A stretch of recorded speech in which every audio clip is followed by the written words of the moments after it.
दुर्भाग्य की बात अगर मैं यहाँ ऐड करना चाहूँ, ब्लैक मनी सबसे ज़्यादा तो ब्यूरोक्रेट्स के पास है। और उनके पैसे की दुर्भाग्य मालूम क्या होता है, जब बिजनेसमैन का जो ब्लैक मनी होता है वो फिर बिजनेसमैन में ही लग जाता है किसी न किसी ढंग से। सोना किसी ब्यूरोक्रेट ने 3 करोड़ का लेकर रख लिया तो सोसाइटी क्या फ़ायदा हो रहा है। ब्यूरोक्रेट्स के ऊपर थोड़ी सी नज़र रखनी पड़ेगी। 2000 के नोट बंद कर दिए गए हैं और हमारे साथ रवि भट्ट जी हैं जो कि खुद हिस्टोरियन हैं और काफ़ी जानकारी रखते हैं इन तमाम चीज़ों को लेकर। हम बात करते हैं रवि भट्ट जी, इस फैसले को कैसे देखते हैं? सरकार ने, आरबीआई ने फैसला लिया है 2000 के नोट बंद करने के लिए। देखिए, मैं आपको एक बात बताऊं कि भविष्य का कोई भी आप योजना जब बनाते हैं तो आप उसका इतिहास ज़रूर देखते हैं।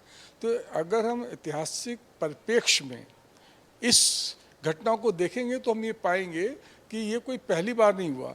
दुनिया के तमाम ऐसे देश हैं जिन्होंने कि अपनी यहाँ की करेंसी को बैन करा और नई करेंसी को उन्होंने इंट्रोड्यूस किया। इवन मैं आपको एग्जांपल देता हूँ, यूएसए जहाँ का कि डॉलर सबसे ज़्यादा स्ट्रांग माना जाता है, मतलब पूरी दुनिया की जो करेंसी होती है उसी के चारों तरफ घूमती है। मैं वहाँ के बारे में आप बताना चाहता हूँ, वहाँ पर भी एक बार उन्होंने बैन करने की कोशिश करी थी, लेकिन अनफॉर्चुनेटली वो करीब 18वीं सेंचुरी की बात उन्होंने बैन करा था। लेकिन उन्होंने जब बैन करा तो 5 साल के लिए उनकी इकनॉमी जो थी वो डिप्रेशन में चली गई थी।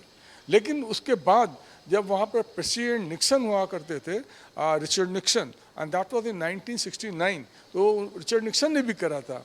लेकिन फॉर्चुनेटली वो जो स्टेप उन्होंने उठाया था वो बहुत सक्सेसफुल था। वो बिकॉज ही वांटेड टू कर्व, वो जो था ब्लैक मनी को, ज़्यादातर ये ब्लैक मनी को कर्व करने के लिए ही होता है, तो उन्होंने ब्लैक मनी को कर्व करने के लिए रिचर्ड निक्सन ने बैन किया था जो करेंसी सर्कुलेशन में थी और चेंज लाने के लिए, and that had a very good effect on that. इसके अलावा यही नहीं, आप Nigeria, Ghana, China, you name, Burma, there बहुत सारे ऐसे कंट्रीज हैं जिन्होंने इनको बैन किया। और बैन करने के पीछे जो इनका मकसद हमेशा से यही रहा है कि ब्लैक मनी को रोकना। इवन इंडिया के अंदर भी मोदी के पहले भी ये कहना चाहिए, यहाँ पर 10,000 के 5,000 के ये जो नोट थे ये बैन किए गए थे। तो ये कोई नई बात नहीं है। और ये हमेशा एक प्रयास होता है कि ब्लैक मनी को कैसे हम इसको कहना चाहिए कर्व करेंगे। होता क्या है कि जो नकली नोट बहुत, एक तो दो होते हैं इससे, एक तो नकली नोट बहुत सारे आ जाते हैं, क्योंकि आपको मालूम है काउंटरफिट जो नोट्स होते हैं वो पूरी दुनिया के अंदर, इधर आए नहीं, वो उधर दूसरे लोगों ने, ठग लोगों ने बनाने शुरू कर दिए। और एक होता है कि आदमी जो टैक्स इवेजन करने के बाद में उस पैसे को ब्लैक मनी होता है। तो दोनों ही चीज़ बड़ी खतरनाक चीज़ें होती हैं, तो इन दोनों को कर्व करने के लिए लाया जाता है। अब आप हम अगर ये मेरे से पूछना चाहेंगे कि इसका इफेक्ट सही अच्छा होगा, बराबर, मेरी व्यक्तिगत ये राय है कि ये अपने आप में एक अच्छा मूव है। क्योंकि इससे क्या होता है कि आपका एक तरफ वो पैरेलल इकोनॉमी जो चलती है ब्लैक मनी की, और उधर काउंटरफिट सॉल्व होगी। काउंटरफिट हमें जनरली जो होता है वो आपके दुश्मन देश जो होते हैं वो इंट्रोड्यूस करते हैं। क्योंकि किसी भी देश को अगर आपको कहना चाहिए एकदम कोलैप्स करना है तो उसका सबसे आसान काम जो होता है वो बुलेट से नहीं होता है। आप करेंसी अपने कंट्री में बैठ के उस कंट्री की नकली नोट इत्मीनान से प्रिंट कीजिए, कोई आपको पकड़ेगा नहीं, कोई गवर्नमेंट खुद ही करा रही है, और धीरे से उस कंट्री के अंदर उसको सर्कुलेशन में भेज दीजिए, जैसा कि सेकेंड वर्ल्ड वॉर के अंदर भी हुआ था ये। तो अब उसमें क्या होता है कि तो उसकी इकोनॉमी तो एकदम चौपट हो जाएगी। तो ये तो हुआ काउंटरफिट नोट। अच्छा, दूसरी चीज़ क्या होती है, इस काउंटरफिट नोट से जो दुश्मन देश के पास जो मनी पावर आती है ना, अगर यहाँ उन्होंने 500 करोड़ के नकली नोट भेजे तो उसके अगेंस्ट में उनको कुछ मिलेगा ना, तो वो उनको ट्रेस लो के लिए यूज़ कर लेते हैं।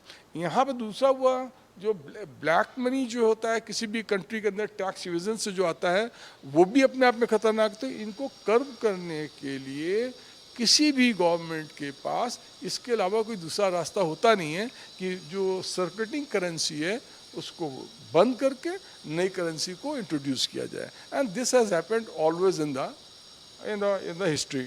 और फ्यूचर में ये जो इन्होंने अभी बैन किया है ये भी इसीलिए कर रहे हैं, और मेरे ख्याल से थोड़ा केयरफुली अगर इन्होंने किया। देखिए, इसमें बड़ा मुश्किल होता है। जैसे सोवियत यूनियन के अंदर, जब पहले सोवियत यूनियन एक था, बहुत से कंट्रीज मिला के यूनियन बनी हुई थी, लेकिन सोवियत यूनियन के कोलैप्स होने का भी रीज़न यही था। One of the major reasons was that कि सोवियत यूनियन के अंदर भी उन्होंने करेंसी को डीमोनेटाइजेशन किया था, बट उसका इफेक्ट बहुत ख़राब हुआ। अमेरिका में भी एक बार बहुत खराब हुआ, बर्मा के अंदर भी बहुत खराब हुआ, नाइजीरिया के अंदर खराब, लेकिन 1969 में रिचर्ड निक्सन ने जो करा उसका फायदा भी हुआ। इसके मतलब the long and short of this is कि the aim is good, the move is very good, but you have to be very careful in executing it. अगर एग्जीक्यूशन में क्या होता है कि जो जेन्यून लोग होते हैं, जिनके पास पैसा होता है ना, वाइट मनी रहेगा, वो भी बहुत सा बर्बाद हो जाता है, जैसे आपने भी लास्ट डिमोलिशन में भी देखा। तो one has to be very careful. History के नज़रिए से देखें तो इसका कितना असर पड़ेगा आने वाले समय में? इसका असर तो मैं कहता रहा हूँ, इसका दैट डिपेंड्स कि how carefully you do it. जैसे लास्ट टाइम पे जब मोदी ने इसको आपको डिमोनेटाइजेशन किया था, एम बहुत अच्छा था, बट अनफॉर्चुनेटली उनकी तैयारी बहुत अच्छी नहीं थी। अगर आप याद करें पिछले हिस्ट्री में जाकर देखें, हर तीसरे दिन रूल आता था, अब ये रूल ये बदल गया, अब आया ये रूल बदल गया। तो they could not anticipate the twist and turns of the event of the economy, जिसकी वजह से एग्जीक्यूशन में बहुत दिक्कत हुई थी उनको। तो अभी क्या है, अगर उन्होंने करा है तो again it depend, let us hope कि उन्होंने 2016 में जो डिमोलिशन हुआ है उसके अंदर जितनी भी दिक्कतें आई थी उनसे उन्होंने कुछ सीखा होगा, और अब की बात बहुत प्लानिंग के साथ वो आए होंगे इसको लागू करने के लिए। तो बहुत पहले से ही इसकी प्लानिंग चल रही होगी और उसके बाद ये फैसला लिया गया है। जी बिल्कुल लिया गया, और इस पर डिपेंड करता है कि इट्स डबल एज ये सोर्ड है, दुधारी तलवार है ये। तो अगर अच्छे ढंग से करा तो हमारे देश का बहुत फ़ायदा होगा, तमाम ब्लैक का मनी होगा बर्बाद हो जाएगा, काउंटरफेट नोट्स बर्बाद हो जाएंगे, और अगर ठीक से नहीं करा तो इस देश का नुकसान होगा। तो it all depends how are bureaucrat, specially I am talking of the bureaucrats, because politicians जो होते हैं उनकी एक पॉलिटिकल विल होती है, जिससे एक विजन हो जिससे वो करते हैं, but unfortunately the execution is in the hand of bureaucracy. And bureaucracy को अगर इन्होंने ठीक से हैंडल कर लिया, एग्जीक्यूशन ठीक कर लिया, तो हिंदुस्तान का बहुत फ़ायदा होगा। नहीं कर पाए तो मुझको डर है, जैसा हिस्ट्री में तमाम बार हुआ है, नुकसान भी हो सकता है। कई कंट्रीज़ को आपको नॉलेज भी है, तो क्या लगता है कि इससे जो काला धन है वो वापस आएगा? देखिए, काला धन वापस नहीं आता है। काला धन तो आप कहना चाहते हैं जो विदेशों में जमा है वो वापस आएगा कि नहीं आएगा, उससे मतलब नहीं है। ये काला धन को वापस नहीं, काले धन को बर्बाद करने के लिए होता है, काले धन को ख़त्म करने के लिए होता है। आपके पास 5,000 करोड़ रुपया पड़ा हुआ ब्लैक मनी के अंदर, हमने ब्लैक मनी, भाई करेंसी क्या है? करेंसी पैसा जो भी होता था, पैसे का अगर आप ओरिजिन देखें, मनी का ओरिजिन क्या था? पहले बार्टर सिस्टम होता था। बार्टर सिस्टम होता है ना, आपने अपनी हमको बकरी दी, हमने आपको अनाज दे दिया, तो हर चीज़ बड़ी भारी भारी होती थी। अब बकरी आपको अगर यहाँ से जाके 200 किलोमीटर दूर पर जा कोई खरीदने जाएंगे तो कितनी बकरी अपने साथ लेके जाएंगे आप? तो फिर करेंसी का ओरिजिन हुआ। करेंसी इसलिए हो कि छोटी चीज़, सोना चांदी के बने सिक्के बने, आप जेब में रख लीजिए या ज़्यादा रख लीजिए, इतने कैरी कर लिए, बकरी या भेड़ या अनाज लेके आपको कहीं नहीं जाना खरीदने के लिए कुछ भी, आप करेंसी दे दी। उसके बाद फिर पेपर करेंसी आई कि it is easier to handle, सोने भाई सिक्के या सिक्कों को तो हैंडल करें, फिर बोरों भर के लेना पड़ता था। करेंसी नोट क्या हुआ कि आप और इतने से ले लीजिए, लेके आप चले जाइए, कर लीजिए। तो इसी ढंग से आप जो बड़े नोट, डिमोनेशन के जो नोट होते हैं, उनमें खतरा क्या होता है कि आपने बड़े 10,000 के नोट पहले होते थे, उनसे आपने ब्लैक मनी के लिए इकट्ठा कर लिया, आपने 1 करोड़ रुपया रखना, 10,000 रुपये में तो बड़ी आसानी होती है। तो वो बड़े ब्लैक मनी को नष्ट करने के लिए ये सबसे अच्छा उपाय है। अगला क्या आपके नज़रिए से क्या स्टेप हो सकता है? क्योंकि देखिए तमाम लोग हैं, पार्टियों की बात करते हैं तो वो लोग भी तमाम तरह के आरोप लगा रहे हैं। तो क्या लगता है, जैसे ये जो एक समय दिया है 23 सितंबर का कि उससे पहले उनको पैसा जमा करना है, तो क्या लगता है इसके बाद का अगला स्टेप क्या होगा? लेकिन इन्होंने ये जो बात करी है तो हमेशा ही होता है, टाइम बहुत कम दिया जाता है कि जिसके अंदर की जो ब्लैक मनी जिन लोगों के पास है वो उसको मैनिपुलेट ना कर लें। इसलिए हमेशा से वक्त, चाहे दुनिया में हर जगह ऐसा रहा है, जब जब भी करेंसी जो है उनको बैन किया गया है तो वक्त बहुत कम दिया जाता है जिसमें कि मैनिपुलेशन का टाइम कम से कम हो। अच्छा, तमाम पार्टियां और हैं, चाहे हम किसी भी पार्टी की बात करें, सपा हो गई, आम आदमी पार्टी हो गई, कांग्रेस हो गई, तमाम लोग कह रहे हैं ये पॉलिटिकल स्टंट है, चुनाव से ठीक पहले इस तरह का क्यों होता है? आप किसी भी चीज़ को अगर पॉलिटिकल एंगल देना चाहें तो ऐसी कोई चीज़ नहीं पॉलिटिकल एंगल नहीं उसके अंदर है। और politics is not a dirty word, ये हिंदुस्तान के अंदर ऐसा हो गया है क्योंकि हिंदुस्तान के अंदर अनफॉर्चुनेट पार्ट ये है कि muscle power and black money is part of the politics and that is the reason कि जो शरीफ लोग उसमें नहीं जाते, ना उनके पास मसल्स पावर होती है, ना उनके पास ब्लैक मनी होता है। तो इसलिए क्या हुआ, हिंदुस्तान के अंदर एक ये लफ्ज़ जो है वो बन गया है, it's a politics is a dirty word, well the politics is not a dirty word. जैसे जैसे हिंदुस्तान के अंदर एक और बड़ा दुर्भाग्य की बात है, यहाँ पर पैसे को भी जो प्रॉफिट वर्ड है, लाभ, उसको भी बहुत नेगेटिव टर्म देखा जाता है। अब देखिए पुरानी हिंदी पिक्चर में देखिए, अरे पैसा, इन्होंने पैसा कमाया था, खाली बनिए लोग पैसे कमाते हैं। अरे भाई, और पैसे की सवारी क्या है, लक्ष्मी की सवारी क्या, उल्लू, ये जबरदस्ती बना दिया गया। अरे भाई, पैसा, प्रॉफिट भी अपने आप में बहुत अच्छा टर्म है, पॉलिटिक्स भी अपने आप में बहुत अच्छा टर्म है। जब इसमें हम जिस कंट्री में रह रहे हैं, तो what is wrong in it if it is a political move?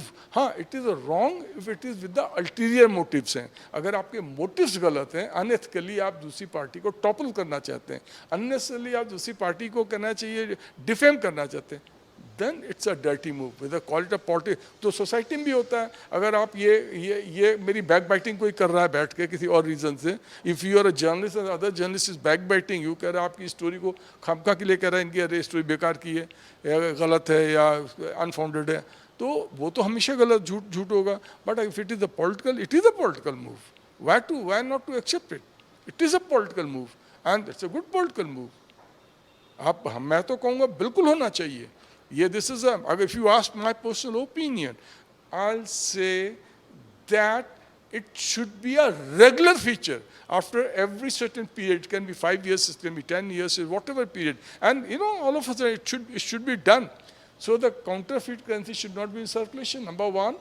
Number two, black money should not be in circulation. People will start paying taxes in time and our economy should boost. That's it. एक आखिरी सवाल है, आप अपने नजरिए से इस फैसले को कैसा देखते हैं और किन तबके के लोगों पर इसका ज्यादा असर पड़ेगा? अनफॉर्चुनेट पार्ट, जैसे मैंने पहले भी आपसे कहा है कि अगर इसको ब्यूरोक्रेट्स ने ठीक से अगर हैंडल कर लिया, तो जो द लोअर लेवल के आदमी हैं जिनके पास कम पैसा है पर ये नोट पड़े, उनको दिक्कत नहीं होगी। और जहाँ पर ब्लैक मनी, वहाँ पर वो दिक्कत। पर दुर्भाग्य की बात अगर मैं यहाँ ऐड करना चाहूँ, ब्लैक मनी सबसे ज़्यादा तो ब्यूरोक्रेट्स के पास है, तो they always manage it. Black money Hindustan के अंदर अगर आप निकाल के देखिएगा, ये बहुत, मैं कहते हुए मेरे को तकलीफ़ हो रही है, ये बहुत दुर्भाग्य की बात है कि हिंदुस्तान के अंदर maximum black money, that's my personal opinion and my opinion is based on the hard facts. If any party comes in power and they have the moral courage to dig out the money from the coffers of the bureaucrats, they will find कि सबसे ज़्यादा पैसा उन्हीं के पास है। और उनके पैसे की दुर्भाग्य मालूम क्या होता है, जब बिजनेसमैन का जो ब्लैक मनी होता है वो फिर बिजनेसमैन में ही लग जाता है किसी न किसी ढंग से। एक बिजनेसमैन ने 50 करोड़ की अपनी रियल इस्टेट की चीज़ बेची, पर पेपर में उसको दिखाया 30 करोड़ का, 20 करोड़ का ब्लैक मनी हो गया, पर वो वही 50 से जाके कहीं और कुछ खरीदेगा, वहाँ ब्लैक मनी देख खरीद लेगा, तो वो फिर भी सर्कुलेशन में रहता है, which is not a good thing in the sense कि ब्लैक मनी नहीं होनी चाहिए, पर फिर भी इन अ वे बिजनेस में लगता है। ये जो करते हैं, जो ब्यूरोक्रेट्स का पैसा होता है ब्लैक मनी के, एक आदमी के पास 2-2 हज़ार करोड़ रुपया के IAS के पास होता है, कैन यू इमेजिन इट? और वो पैसा होता है वो डेड पड़ा होता है, तो सर्कुलेशन में होता ही नहीं, सोसाइटी के इनके फायदे ही नहीं होता है। अगर उसने सोना लेकर रख लिया तो सोसाइटी का क्या फ़ायदा होगा भाई? सोना किसी ब्यूरोक्रेट ने 3 करोड़ का लेकर रख लिया तो सोसाइटी क्या फ़ायदा हो रहा? तो आपके नज़रिए से ये फैसला बहुत अच्छा है। मेरे ख्याल से फैसला अगर ठीक से एग्जीक्यूट कर लिया तो, बट देयर अ राइडर, वो उसको बैंक, वो इसको जो है ब्यूरोक्रेट्स के ऊपर थोड़ी सी नज़र रखनी पड़ेगी। Theoretically move is very good, but we have to see कि इसका क्या इम्पैक्ट होता है। अगर ब्यूरोक्रेट ने ठीक से एग्जीक्यूट कर दिया तो इसका इम्पैक्ट बहुत बढ़िया होगा। तो देखिए, ये रवि भट्ट जी थे जिन्होंने 2000 नोट की जो बंदी हो रही है उसको लेकर विस्तृत रूप से हमको जानकारी दी, और इनका कहना है कि इन्होंने इस फैसले का स्वागत किया है। वीडियो जर्नलिस्ट आशीष के साथ मैं बुतला, आज की खबर लखनऊ।